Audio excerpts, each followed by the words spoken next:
زیانەکانی هێرشی تورکیا بۆ سەرخاکی هەرێم. تەنها لە ساڵی 2020دا سوپای تورکیا 1300 جار هێرشی ئاسمانی و 120 جار هێرشی زەمینی بۆ سەرخاکی هەرێمی کوردستان ئەنجامداوە.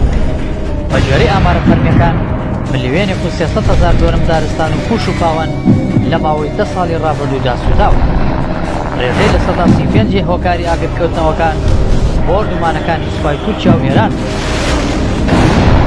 لە ماوەی 4 ڕۆژی ڕابردوودا 7,000 دۆرم زەوی کشت و کاڵی سوتاوە و بێکەڵک بوو.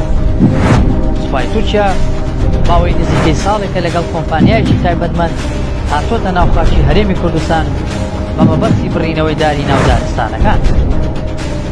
بۆ ئەو مەبەستە لە 3 دەواازەوە هاتۆتە ناوخاکی هەرێم. دەواازەی یەکەم لە حەفتانین تا کوندی کەشان بە قوڵایی 12 کیلۆمەتر. دەواازەی دووەم لە کوندی دوو تازە.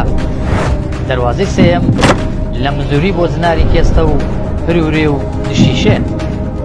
سێ کۆمپانیا کە دوانیان لە تورکیاوە هاتوون و بازدەوە دەکرێت کە ئەوی تریان کۆمپانیاکی باشووری کوردستانە دارەکان دەبڕنەوە و دایانهێنن بۆ تورکیا بە شێوەیەک کە ڕۆژانە 350 تا 450 تۆن داری بڕداوە ئاونیوی تورکیا دەکرێت. بەوەش گەورەترین مەترسی لەسەر ژینگە و ئابووری هەرێمی کوردستان دروست بووە کە بۆ ماوەی 10 ساڵی داهاتوو کاریگەریەکەی دەمێنێتەوە.